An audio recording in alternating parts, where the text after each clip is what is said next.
इल्लल्लाह ला इलाहा इल्लल्लाह मा लना रब्बुन सिवा ला इलाहा इल्लल्लाह ला इलाहा इल्लल्लाह ला इलाहा इल्लल्लाह मा लना रब्बुन सिवा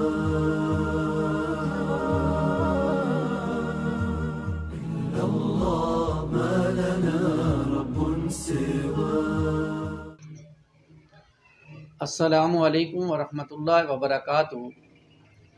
आज हम दुनिया की अहमियत के हवाले से चंद अहादीस का मुताला करेंगे। अल्लाहुम्मा सल्लि अला मुहम्मद व अला आलि मुहम्मद कमा सल्लैता अला इब्राहीम व अला आलि इब्राहीम इन्नका हमीदुम मजीद। अल्लाहुम्मा बारिक अला मुहम्मद व अला आलि मुहम्मद कमा बारकता अला इब्राहीम व अला आलि इब्राहीम इन्नका हमीदुम मजीद। अन अनस बिन मालिक रज़ियल्लाहु ताला अन्हु क़ाल क़ाल रसूलुल्लाह सल्लल्लाहु अलैहि वसल्लम मन कानतिल आखिरतु हम्महु जअलल्लाहु गिनाहु फ़ी क़ल्बिही व जमा लहु शमलहु व आततहु दुनिया व हिय राग़िमतुन व मन कानतिद दुनिया हम्महु जअलल्लाहु फ़क़राहु बैन ऐनैहि व फ़र्रक़ अलैहि शमलहु वलम यअतिही मिनद दुनिया इल्ला मा क़ुद्दिर लहू। रवाहुल तिर्मिज़ी। रब्बि इश्रह ली सदरी व यस्सिर ली अमरी वहलुल उक़दतम मिन लिसानी यफ़क़हू क़ौली वजअल ली वज़ीरम मिन अहली आमीन या रब्बल आलमीन।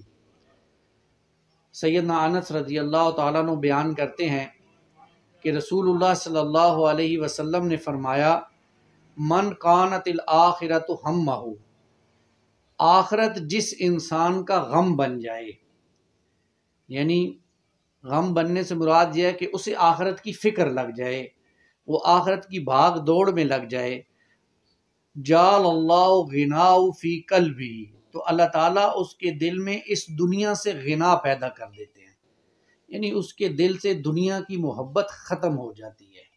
वो दुनिया की तरफ इस तरह नहीं भागता जैसे मैं और आप भागते हैं, यानी उसके दिल से दुनिया बिल्कुल एक बेज़रर सी चीज़ हो जाती है जब अल्लाह ताला उसके दिल में आखिरत के गम को पैदा कर देते हैं। व जमा लहू शम लहू, और उसके मामलात को समेट देते हैं, यानी अब जिसकी फ़िक्र आखिरत बन जाएगी, अल्लाह उसके सारे मामलात को समेट देंगे, उसके सारे काम आसान हो जाएंगे, उसके बिखरे हुए काम भी सिमट दिए जाएंगे।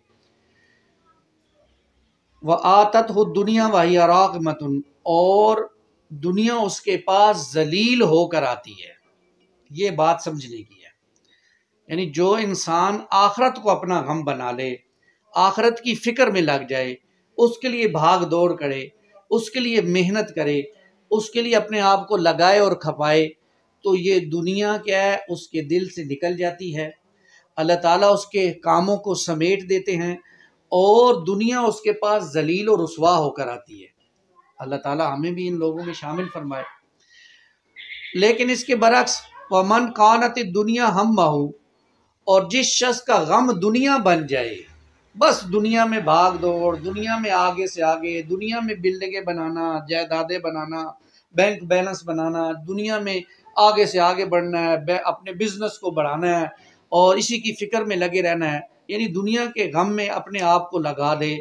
जाल अल्लाह फ़क़राउ बैन ऐनैहि, तो अल्लाह ताला उसकी दोनों आँखों के दरमियान फ़क्र लिख देते हैं, उसकी दोनों आँखों के दरमियान फ़क्र, दुनिया के पीछे भाग रहा है और उसके जो है आँखों के दरमियान अल्लाह फ़क्र लिख देते हैं।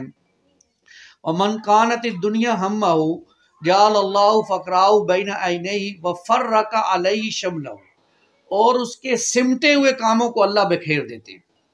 इधर भाग रहा है, उधर भाग रहा है, फलां काम रहता है, फलां हो गया, फलां हो गया, फलां परेशानी, फलां टेंशन, हर किस्म की टेंशन में उसको अल्लाह ताला डाल देते हैं जो दुनिया के पीछे भागता है। वलम यअतीही मिनद दुनिया इल्ला मा क़ुद्दिर लहू, और दुनिया से भी उसे वही मिलता है जो उसके मुकद्दर में लिख दिया जाता है। ये नहीं है कि वो ज़्यादा मेहनत करेगा तो उसे ज़्यादा दुनिया मिल जाएगी, नहीं, दुनिया भी उतनी मिलेगी जो उसके मुकद्दर में है। ये अलहदा बात है कि उसकी तवानाइयाँ सारी की सारी इसी काम के लिए खर्च हो गई, सारी मेहनत इसी काम के लिए खर्च हो गई, सारी सलाहियतें, पैसा इसी काम के लिए लगा दिया। आज भी हम देखते हैं जो लोग दुनिया के पीछे भाग रहे हैं, तो ये नहीं है कि दुनिया जो है उनके पीछे भागी आ रही है, बल्कि दुनिया तो उतनी ही उन्हें मिल रही है जो उनके मुकद्दर में है। ये अगर इंसान का तवक्कुल बन जाए, ये इंसान का अल्लाह पर भरोसा हो जाए कि दुनिया उतनी मिलेगी जितनी उसके मुकद्दर में है, तो इंसान के हजार गम खत्म हो सकते हैं। आज दुनिया का सबसे बड़ा मसला मुआश का और पेट का मसला है। ये मसला इंसान का हल हो जाए तो इंसान के वारे न्यारे हैं। और इस मसले के लिए इंसान ने इस दुनिया ही को सब कुछ समझ लिया है और खुदा से बिल्कुल लाताल्लुक होकर बैठ गया और दुनिया की भाग दौड़ में ऐसे लग गया है जैसे वो इस दुनिया ही के लिए पैदा किया गया हो। इसलिए उलमा ने ये बात फिर बयान की, इंसान को जितनी भी दुनिया मिल जाए कभी उसका दिल मुतमईन नहीं होता, उसकी तमन्नाएं और ख्वाहिशें बढ़ जाती हैं। आज किसी के पास मोटरसाइकिल है ना, तो उसकी ख्वाहिश मेहरान गाड़ी होगी। जब मेहरान गाड़ी मिल जाएगी तो वो इस पर इक्तफा नहीं करेगा, वो कहेगा आल्टो आ जाए। आल्टो आ जाएगी तो कहेगा अब जापानी कोई ले लूं, जापानी आ जाएगी तो फिर पिजारो पे आ जाएगा, पिजारो आ जाएगी तो हवाई जहाज की उसकी ख्वाहिश बन जाएगी। तो तमन्नाएं और ख्वाहिशात बढ़ती रहेंगी, बढ़ती रहेंगी। हजारों ख्वाहिशें ऐसी कि हर ख्वाहिश पे दम निकले, बहुत निकले मेरे अरमान मगर फिर भी कम निकले। तो ये तो बढ़ते जाएंगे, ये कभी खत्म नहीं होंगे। इसका जो पेट है वो सिर्फ मट्टी जो भर सकती है, इंसान का जो पेट है वो मट्टी भर सकती है कब्र की, इसके अलावा दुनिया की ये चीजें उससे नहीं मिली। लेकिन जो शख्स खलूस के साथ अल्लाह की तरफ बढ़ता है, अल्लाह ही को अपना जो है वो मावा और मलजा समझता है और अल्लाह के साथ लौ लगाता है, तो अल्लाह ताला मोमिनों के दिल में उसकी मोहब्बत और रहमत पैदा कर देते हैं, उसके सारे मामलात को समेट कर उसके सामने रख देते हैं और दुनिया उसके सामने जलील और रुसवा होकर आती है, उससे भी मिलती है। ये नहीं है कि जो अल्लाह वाला बन जाता है वो भूखा मरना शुरू हो जाता है।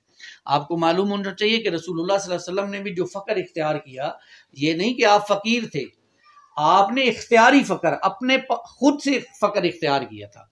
वरना रसूलुल्लाह सल्लल्लाहु अलैहि वसल्लम कुरैश के आला ख़ानदान में पैदा हुए थे और आपके वालिद और आपके दादा बहुत बड़े ताजिर थे, आपके चचा बहुत बड़े ताजिर थे।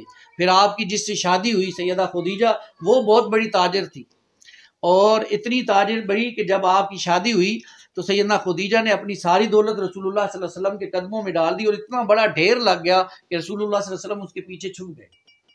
लेकिन आपने उस दौलत को जमा नहीं किया, बल्कि उसको अल्लाह के रास्ते में खैरात कर दिया। ऐसे भी दिन देखे कि अम्मा आयशा फरमाती हैं कि 2-2 महीने हमने ऐसे देखे कि हमारे घर में चूल्हा नहीं जलता था, 2-2 महीने ऐसे हमने देखे। ये भी आता रवायात में, जब शेब अबी तालिब की घाटी में आप सल्लल्लाहु अलैहि वसल्लम और आपके ख़ानदान को कैद किया गया, तो सैयदना बिलाल फरमाते हैं रज़ी अल्लाह तआला अन्हु कि मैंने और रसूलुल्लाह सल्लल्लाहु अलैहि वसल्लम ने 1 महीना ऐसा देखा कि सिवाय पानी पीने के हमारे पास कोई खाने की चीज़ नहीं थी। ऐसा दिन हमने देखे, कोई नहीं होती। और मदीने में जब आप तशरीफ़ लाए तो एक वाक़या दिल हला देने वाला मिलता है। आप देखें, कायनात के मालिक, कायनात के सबसे बड़े इंसान जिनके लिए कायनात को पैदा किया गया, उनकी ज़िंदगी आप ज़रा नोट कीजिए। एक मरतबा आप जा रहे हैं, आपको रास्ते में सैयदना उमर अबू बकर मिले। पूछा अबू बकर क्या हुआ? या रसूलल्लाह भूख लगी है। कहा अच्छा आओ मेरे साथ। आगे चले तो सैयदना उमर मिले रज़ी अल्लाह तआला अन्हु। पूछा उमर किधर जा रहे हो? कहा या रसूलल्लाह भूख लगे, या भूख से बहुत बुरा हाल है। फरमाया आ जाओ मेरे हवारियो। ये दो यानी सैयदना अबू बकर और सैयदना उमर रसूलुल्लाह सल्लल्लाहु अलैहि वसल्लम के हवारी थे। आपने फरमाया हर रसूल के 2 हवारी आसमान में होते हैं और ज़मीन में होते हैं। मेरे ज़मीन में 2 हवारी अबू बकर और उमर है रज़ी अल्लाह तआला। आपसे अपनी भूख तो बर्दाश्त हो गई, अपने हवारियों की भूख बर्दाश्त ना हुई। आप उन दोनों को लेकर सैयदना अयूब अंसारी रज़ी अल्लाह तआला अन्हु के घर पहुँचे और उनको बड़ी खुशी हुई कि आप सल्लल्लाहु अलैहि वसल्लम मेरे घर तशरीफ़ लाए।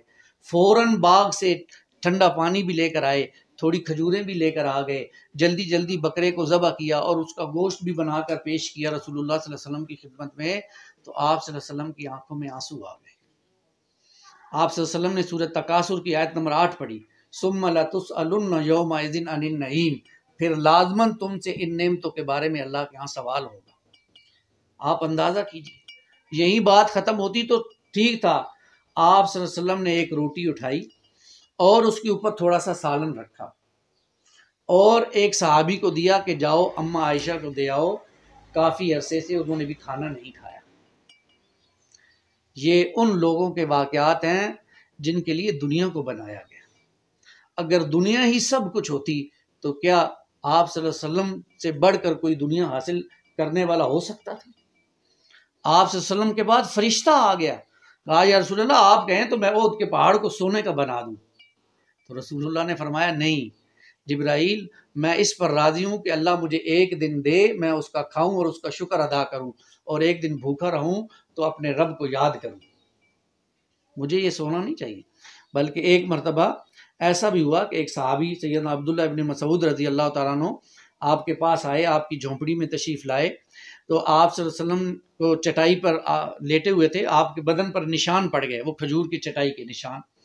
तो रोने लग पड़े, कहा या रसूलल्लाह आप अल्लाह के रसूल और आपके बदन पर चटाई के निशान, अगर आप मुझे हुक्म दें या हम सहाबा को हुक्म दें तो हम एक छोटा नरम सा बिस्तर आपके लिए बना देते हैं ताकि आपको तकलीफ ना हो। तो फरमाया कुन फिद दुनिया का अन्ना का गरीब और आबिरिन सबील, देखो मेरे लिए ये दुनिया एक मुसाफिर की तरह है। दुनिया में ऐसे रहो जैसे कोई गरीब रहता है या राह चलता मुसाफिर। मुसाफिर को अपनी मंजिल से होती है, वो रास्ते में नहीं रुकता। यहाँ से किसी ने अगर कराची जाना हो तो वो रावलपिंडी नहीं ठहरेगा, वो अगर रुकेगा भी तो थोड़ी देर के लिए कोई चीज़ वगैरह लेके फ़ौरन ट्रेन में बैठेगा, ट्रेन ना निकल जाए। तो अल्लाह ने मुझे आखिरत के लिए भेजा है, दुनिया के लिए नहीं। यहाँ तो मैं बस कुछ देर के लिए रुका हूँ, फिर अपनी मंजिल की रवाना हो जाऊँगा। ये हमारे आका सल्लल्लाहु अलैहि वसल्लम की ज़िंदगी थी। और आज हमारी ज़िंदगी है, कितना खाते हैं हम, कितनी नेमतें हैं अल्लाह की हमारे पर, लेकिन कभी हमने अल्लाह की उन नेमतों का शुक्र भी अदा किया? सोचिए ज़रा, अपने अपने तय सब सोचें, कभी हमने उन नेमतों का शुक्र भी अदा किया? और आका सल्लल्लाहु अलैहि वसल्लम की ज़िंदगी देखें। फिर यही नहीं, अल्लाह के रसूल ने फरमाया, सही मुस्लिम की सुनन तिरमिज़ी की रवायत है, दुनिया सिजनुल मोमिन व जन्नतुल काफिर, ये दुनिया जो है ये मोमिन के लिए कैद खाना है, काफिर के लिए जन्नत है, वो अयाशियाँ करे जो मर्जी करे। यानी कैद खाने से मुराद क्या है कि जहाँ इंसान को कुछ अपनी ज़िंदगी पाबंदियों के मुताबिक गुजारनी पड़ेगी, अल्लाह की मान कर चलनी पड़ेगी, हलाल पर इक्तफा करना पड़ेगा, हराम से बचना पड़ेगा, अपने आका की मर्जी के मुताबिक ज़िंदगी बसर करनी पड़ेगी। ये पाबंदियाँ हैं उसकी। हाँ, काफिर के लिए कोई पाबंदी नहीं है, वो जैसे मर्जी। आपको मालूम है कि एक खिलाड़ी ने घर बनाया और सब लोगों को दावत दी इंडिया का, और कहा कि देखो मैंने जन्नत बनाई है, आके देखो। अब उस पगले को क्या पता कि जन्नत क्या चीज़ है। यानी जन्नत तो जब वो देखेगा तो दंग रह जाएगा। खैर, काफिर को तो अल्लाह ने दिखानी नहीं है ना। जन्नत की नेमत के बारे में आता है मुस्लिम शरीफ की रवायत कि न किसी आंख ने उसको देखा, न किसी कान ने उसके बारे में सुना, न किसी के दिल में उसका ख्याल पैदा हुआ। ऐसी ऐसी नेमतें अल्लाह ताला ने जन्नत में अपने बंदे के लिए तैयार करके रखी। दुनिया जन्नत नहीं बन सकती।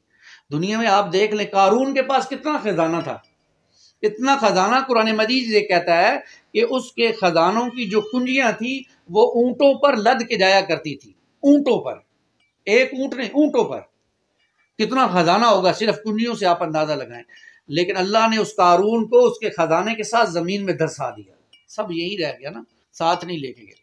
हमारे यहाँ कितने लोग, ये जो बड़े बड़े सियासी लोग गबन करते हैं, कभी ये इधर से पैसे, कभी उधर से पैसे, कभी कर्जों के पैसे हड़प कर गए। आप देखिए इनमें इनके बड़े जो दुनिया से चले गए, कुछ साथ लेकर गए? सब यही छोड़ गए। ये भी यही छोड़ जाएंगे। पागल हैं ये, इसके पीछे मर रहे हैं, समझ नहीं है। हमें भी समझ नहीं है, हमारी पहुंच वहां तक नहीं है, लेकिन जहां तक है वहां हम भी गबन में लगे हुए हैं। दुनिया समेटो समेटो समेटो समेटो, बस इसी में लगे हुए हैं। भाई हमें फिक्र आखिरत की करनी चाहिए। दुनिया जितनी मिल जाए उस पर इक्तफा करना चाहिए, यही हमारे लिए बेहतर है। और हम जितना अपना वक्त कम करेंगे, आखिरत के लिए लगाएंगे, ये नहीं कि दुनिया नहीं मिलेगी, अल्लाह दुनिया उतनी लाजमन देगा जो मेरे और आपके मुकद्दर में लिख दी गई, लाजमन मिलेगी। अल्लाह हमें इसका यकीन नसीब फरमाए और अल्लाह ताला हमें इस दुनिया की अहमियत को समझने की तौफीक अता फरमाए। आमीन या रब्बल आलमीन। अक़ूलु क़ौली हाज़ा अस्तग़फ़िरुल्लाह ली व लकुम व लिसाइरिल मुस्लिमीन वल मुस्लिमात।